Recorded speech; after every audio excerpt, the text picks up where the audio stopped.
Há dores que não começam em nós. Elas nos habitam antes de sabermos nomeá-las e se movem discretamente sob a pele, como rios subterrâneos que atravessam gerações. São emoções herdadas, histórias condensadas na memória do corpo, lembranças que não são nossas, mas que encontramos dentro de nós, como se sempre estivessem ali. Essa é a herança emocional, o eco de sentimentos que não foram vividos, as palavras não ditas, as perdas não choradas, as culpas que ninguém assumiu, os amores que ficaram interrompidos. Tudo o que uma geração tentou calar volta a se manifestar não como lembrança, mas como sintoma. Marina descobriu isso de forma inesperada. Tinha 34 anos, era fisioterapeuta, vivia uma rotina estável e tranquila, mas há meses sofria com uma dor no peito que os exames não conseguiam explicar. Fez eletrocardiogramas, tomografias e análises de sangue. Tudo estava normal, mas o aperto persistia. Parecia um punho fechado bem no centro do peito, que surgia sempre nas mesmas situações. Quando o pai ligava, quando o marido levantava a voz, ou quando ela precisava dizer não. Certa noite, enquanto arrumava papéis antigos, encontrou um caderno encapado com tecido floral. Era da avó materna Rosa, que morrera antes de ela nascer. Marina não sabia muito sobre ela. A mãe raramente falava da própria infância. E quando o nome da avó surgia, vinha acompanhado de um silêncio desconfortável. Mas naquele caderno havia algo diferente. Não eram receitas nem orações, eram desabafos.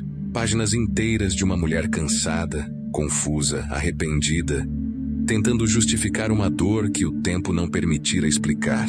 Rosa contava sobre o marido violento, sobre o medo de fugir, sobre o desejo de ser livre e o peso da culpa por querer outra vida. Falava de noites em que chorava em silêncio para não acordar as filhas. Em uma das páginas escreveu: "Sinto uma pressão no peito que me impede de respirar. Parece que há algo preso dentro de mim, algo que quer sair, mas não pode." Marina sentiu um arrepio. Era exatamente o que ela sentia. O mesmo peso, a mesma sensação, o mesmo silêncio. E então começou a se perguntar se o corpo poderia guardar o que a alma da família não conseguiu expressar. A psicóloga francesa Anne-Anseline Schutzenberger, criadora da psicogenealogia, acreditava que sim. Para ela, o corpo é o lugar onde as histórias familiares não resolvidas buscam expressão. O que não pôde ser dito se inscreve na carne, e o que não foi lembrado retorna como sintoma. Ela dizia que nada do que é emocionalmente importante desaparece, apenas muda de forma. Marina começou a prestar atenção ao próprio corpo como se ele fosse um mensageiro. Percebeu que sua dor apertava mais quando ela engolia o que queria dizer, quando fingia que estava tudo bem, quando aceitava o que não queria aceitar. Era como se o corpo tentasse gritar o que a boca calava. Freud já intuía isso quando falava dos sintomas histéricos. O corpo fala na linguagem do inconsciente, mas a psicogenealogia amplia esse horizonte. Não se trata apenas do inconsciente individual, mas de um inconsciente familiar, coletivo e transgeracional. Os sintomas de uma pessoa podem carregar a memória de várias gerações. Marina levou o caderno para a mãe. Elas sentaram juntas na varanda sob o som de um vento calmo e começaram a ler. A cada página, a mãe tremia um pouco mais. Em certo momento, fechou o caderno e chorou. Disse: "Eu nunca quis ser como ela. Prometi que nunca ficaria em um casamento infeliz. Mas, de alguma forma, acabei repetindo tudo." O corpo de Marina se arrepiou. Era como se naquele instante o passado se fizesse presente. Como se as dores antigas ganhassem voz através delas. Duas gerações unidas pela mesma emoção reprimida, a mesma dificuldade de respirar diante do amor e da submissão. Anne-Anseline observava que o corpo, ao adoecer, às vezes tenta proteger a alma de um sofrimento insuportável. O sintoma se torna uma ponte entre o invisível e o vivido. É o modo do inconsciente dizer que algo precisa ser visto e algo precisa ser dito. A psique, como dizia Jung, é um sistema autorregulador. Quando há desequilíbrio, ela tenta compensar. Se a emoção é reprimida, o corpo assume a tarefa de expressá-la.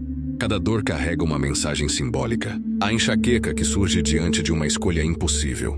A garganta inflamada de quem nunca pôde falar. As costas curvadas de quem carrega o peso de muitos. A pressão alta de quem vive sob tensão constante. O coração acelerado de quem teme perder o amor. Mas não se trata de culpar o corpo. Ele não é o inimigo, é o mensageiro. O problema é que raramente aprendemos a escutar. Preferimos calar, medicar, correr, distrair. E assim, o que o corpo tenta dizer se repete até ser ouvido. Marina decidiu buscar ajuda terapêutica. Durante as sessões começou a perceber padrões. Toda vez que sentia raiva dizia: "Não quero parecer minha mãe." Toda vez que cedia demais, ouvia a voz interna dizendo: "É melhor não criar problema." E então percebeu que a raiva reprimida não era só dela. Era uma herança emocional feminina, transmitida de geração em geração. A avó calou por medo, a mãe calou por vergonha. Ela calava por lealdade. Essas lealdades invisíveis são como fios sutis que nos ligam aos que vieram antes. Psiquiatra Ivan Bozormeni-Nagy chamou isso de lealdade transgeracional. A tendência inconsciente de repetir sofrimentos para manter a pertença. No fundo, o ser humano teme trair a própria origem. Por isso, muitas vezes preferimos adoecer a desobedecer o destino familiar. Jung descreveu esse fenômeno como a tirania do inconsciente coletivo da família. Cada um de nós nasce dentro de um campo psíquico que já existia, e enquanto esse campo não for reconhecido, ele nos guia. Somos fiéis às dores da linhagem até que possamos nomeá-las. Quando nomeamos, a lealdade cega se transforma em amor consciente. Certa tarde, em uma das sessões, a terapeuta perguntou se a dor no peito não seria uma lembrança tentando se expressar. Marina ficou em silêncio, respirou fundo e respondeu: "Talvez seja o grito que a minha avó não pôde dar." Aquela frase mudou tudo. A partir daí, começou a tratar a dor como uma voz antiga. Quando o aperto vinha, ela parava, respirava e perguntava em pensamento: "O que você quer me contar?" Em vez de lutar contra o sintoma, começou a escutá-lo. E aos poucos o corpo foi cedendo. Os sintomas, quando ouvidos, perdem a necessidade de gritar. O corpo, quando respeitado, deixa de ser campo de batalha e se torna território de reconciliação. A psicogenealogia nos mostra que cada família carrega uma história emocional inconclusa. Não há culpados, há apenas heranças. Heranças feitas de amor, dor e silêncio. Quando uma geração nega uma emoção, a seguinte tenta completá-la, compensá-la ou libertá-la. O neto que escolhe ser artista para realizar o sonho frustrado do avô. A filha que adoece tentando manter a família unida. O bisneto que se sente culpado por ser feliz. A alma familiar busca equilíbrio. E o corpo é seu mensageiro mais fiel. Em um dos últimos encontros, a mãe de Marina decidiu contar a ela algo que nunca havia dito. Quando era jovem, engravidou e perdeu o bebê no 3º mês. Ninguém soube. O pai era ausente e a família não aceitaria. Então ela escondeu, calou e seguiu. Mas desde então dizia sentia um vazio no peito. A mesma dor que a filha descrevia. O silêncio de uma tornou-se sintoma na outra. E foi naquele instante que as duas compreenderam o que Anne Anselan queria dizer com a expressão efeito fantasma. As emoções reprimidas vagam entre as gerações até que alguém as reconheça. Marina abraçou a mãe e disse: "Talvez o corpo só queira lembrar o que o coração esqueceu." Após esse encontro, a dor começou a diminuir, não de um dia para o outro, mas de maneira orgânica. Como se cada lágrima derramada lavasse um pouco da história. Como se o corpo, enfim, pudesse descansar. A psicologia profunda entende o sintoma como símbolo. Ele não é o problema, é o sinal do problema. É o inconsciente tentando restaurar o equilíbrio entre o que foi vivido e o que foi negado. Jung dizia que a doença é o esforço natural da alma para se curar. Por isso, olhar o sintoma com curiosidade é um ato de sabedoria. Perguntar por que estou doente raramente ajuda, mas perguntar o que em mim quer ser visto através disso abre a porta da cura. Cada parte do corpo tem uma linguagem simbólica. A garganta guarda o não dito. O estômago digere o que o coração não aceita. As costas sustentam o peso das responsabilidades herdadas. As pernas expressam a liberdade de seguir ou o medo de partir. O coração fala de amor, mas também de lealdade e culpa. A pele, fronteira entre o dentro e o fora, expressa os limites emocionais da alma. O corpo é um livro que escreve o que a consciência não lê. Cada sintoma é uma palavra tentando ser compreendida. Em termos de psicologia profunda, o sintoma familiar não é casual. Ele é uma resposta simbólica à tensão entre o eu e o campo coletivo. A psique busca a harmonia. Quando o equilíbrio é rompido em um ponto da linhagem, outro corpo, em outra geração, tenta restaurá-lo. É um processo de autorregulação sistêmica da alma. Por isso, a cura de um membro repercute em todos os outros. Quando alguém toma consciência, o sistema todo respira. Jung falava que o inconsciente pessoal é uma folha sobre o oceano do inconsciente coletivo. A psicogenealogia nos lembra que, entre esses dois, existe um mar intermediário, o inconsciente familiar, onde os afetos flutuam à espera de sentido. É nesse espaço que a herança emocional habita, invisível, mas atuante, determinando sintomas, escolhas, afinidades e medos. Quando Marina deu lugar à sua dor e entendeu que ela falava de uma história anterior à sua, fez algo que, simbolicamente, curou toda a linhagem. Ela devolveu palavra ao silêncio.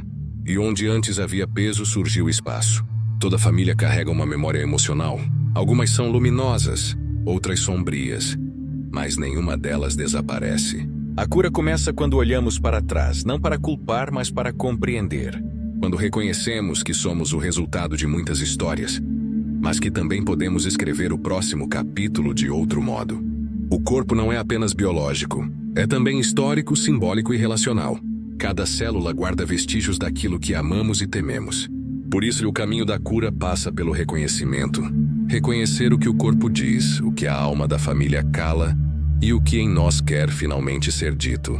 Marina hoje trabalha com reabilitação corporal e diz que escuta os pacientes de outro jeito, não apenas suas dores, mas o que elas representam. Quando alguém fala de uma dor persistente, ela pergunta: há algo em sua vida que pesa tanto quanto essa dor? E quase sempre, a resposta vem com lágrimas. Ela entende que o corpo é o espelho mais honesto da alma e aprendeu que nem tudo que dói precisa ser eliminado. Algumas dores pedem apenas escuta. Escuta sem pressa, sem julgamento, sem medo. Escuta que transforma o sintoma em sabedoria. No fundo, a herança emocional não é uma maldição.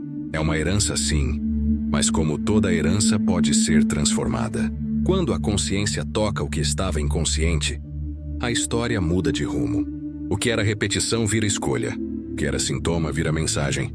E o que era dor vira liberdade. Marina guarda o caderno da avó em uma prateleira próxima da cama.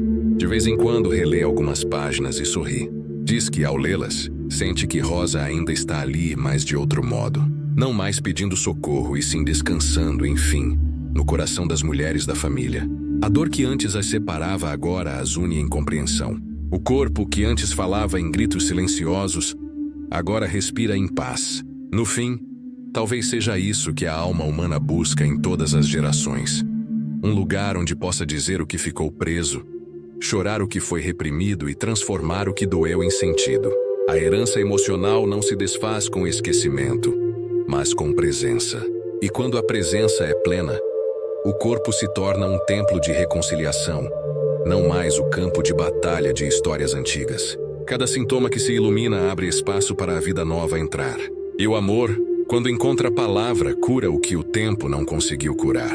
Neste episódio, falamos sobre a forma como as emoções herdadas se tornam sinais físicos e sobre como a consciência pode libertar o que estava preso há gerações. Talvez o seu corpo também esteja tentando te contar uma história antiga. Escute, a cura pode começar aí. Compartilhe sua história nos comentários. Siga o Fragmentos da Alma para mais reflexões sobre o invisível que nos habita.